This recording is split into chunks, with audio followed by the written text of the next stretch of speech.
और इस बीच हम अगली खबर का जिक्र करेंगे। कड़ाके की सर्दी की बात करेंगे कि कई इलाकों में बर्फबारी कैसे हो रही है। नए साल के जश्न से पहले उत्तराखंड से लेकर दार्जिलिंग तक बर्फबारी होने से पर्यटकों के चेहरे खिले हुए हैं।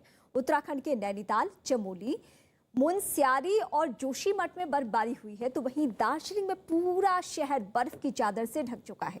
जबकि पहाड़ों पर हुई इस बर्फबारी का सीधा असर मैदानी इलाकों में ठंड के तौर पे, कड़ाके की ठंड के तौर पे देखा गया। दिल्ली में भी तापमान बहुत नीचे जा चुका है। ये अलग अलग जगहों की तस्वीरें हम आप तक पहुंचा रहे हैं। पहली तस्वीर नैनीताल की है, दूसरी चमोली की है और इसके अलावा भी जो तस्वीरें हैं वो भी हम आपको दिखा रहे हैं। उत्तराखंड के ये कई इलाकों की तस्वीरें और जम्मू कश्मीर के बारे में भी हम आपको बता रहे हैं। दार्जिलिंग और दिल्ली में कैसे इन जगहों का असर हुआ है, यानी उत्तराखंड और दार्जिलिंग में अगर कड़ाके वहां पे बर्फ है तो फिर यहाँ पे क्या स्थिति बनी हुई है, ये हम आपको बता रहे हैं। 6 तस्वीरें आपके सामने हैं दरअसल। और पहली नैनीताल की ऊंची चोटियों पर बर्फबारी से नए साल का जश्न मनाने पहुंचे सैलानी के चेहरे खिले हैं। जबकि उत्तराखंड के चमोली और मुनस्यारी से भी कुछ ऐसी तस्वीरें सामने हैं। सड़कों पर गाड़ियां और पेड़ पौधे सब बर्फ की चपेट में आ गए। जबकि उत्तराखंड के जोशीमठ में बर्फबारी से पारा नीचे लुढ़क गया। जबकि दार्जिलिंग में भी बर्फ की चादर से पूरा शहर ढक चुका है। वहां सड़कों पर खड़ी गाड़ियां बर्फ से ढकी हुई नजर आई। और इसके अलावा पहाड़ों पर हुई इस बर्फबारी का सीधा असर मैदानी इलाकों में हुआ है। दिल्ली में भी पारा गिरने से लोगों की परेशानियां बढ़ गई है, क्योंकि कड़ाके की ठंड है यहाँ।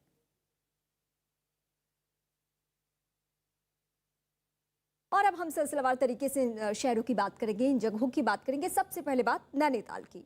वहां नए साल के जश्न से पहले हुई बर्फबारी से पर्यटक बेहद खुश दिखे। हालांकि नैनीताल में यह बर्फबारी ऊंचाई वाले इलाकों में हुई है, लेकिन वहां पहुंचे पर्यटक बर्फबारी का मजा लेने इन इलाकों में पहुंच गए हैं और बर्फबारी का जमकर लुत्फ उठा रहे हैं। मुनस्यारी में भी बर्फबारी से सर्दी बढ़ चुकी है। बर्फबारी की वजह से पूरी सड़क सफेद चादर से ढक गई और सड़कों पर गाड़ी चलना मुश्किल हो गया। इस वजह से वहां रहने वाले लोगों की परेशानियां बढ़ी है। उन्होंने आने जाने में काफी मुश्किलों का उन्हें सामना करना पड़ा, इस बात का भी जिक्र किया।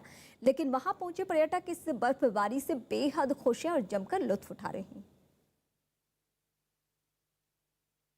नए साल से पहले उत्तराखंड के चमोली जिले में भी बर्फबारी हुई है। बर्फबारी होने के बाद कड़ाके की ठंड से इलाके में रहने वाले लोगों की दिक्कतें बेहद बढ़ चुकी है। इस मौसम का आनंद लेने वहां पर्यटकों की भीड़ जुट गई। ऑल चोपता और बेनीताल इलाके में भारी संख्या में पर्यटक नजर आए और लुत्फ उठाते नजर आए।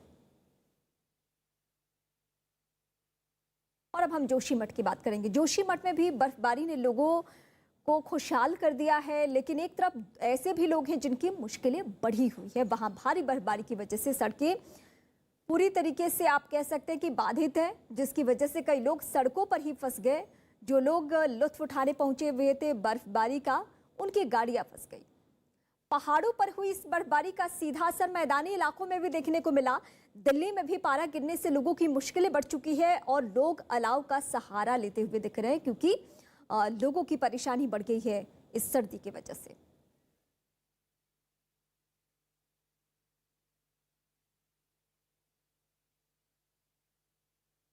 ये दिल्ली की तस्वीरें हैं और जो कि हम बता भी रहे हैं आपको कि मैदानी इलाकों में क्या स्थिति बनी हुई है। आप देखिए, अगर रात की हम बात करें, शाम ढलने के साथ ही कड़ाके की सर्दी और उसके बाद अलाव ही एकमात्र सहारा है जिसके जरिए आप अपनी ठंड को दूर कर सकते हैं।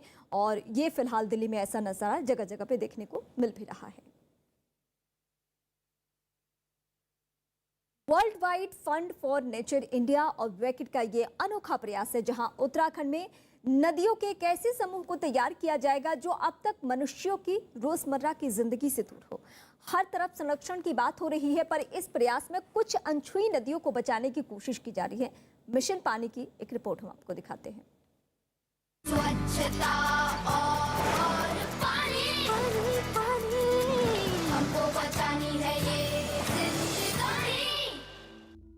Uttarakhand is in the headwaters of the Ganga. It's very important for us to maintain the river connectivity. The river has to flow from upstream to downstream. What is happening is that there are many interventions, human interventions, which are actually disrupting the connectivity of rivers. It alters the flows, it alters the flow of sediments, which is important for downstream river as well as fertility.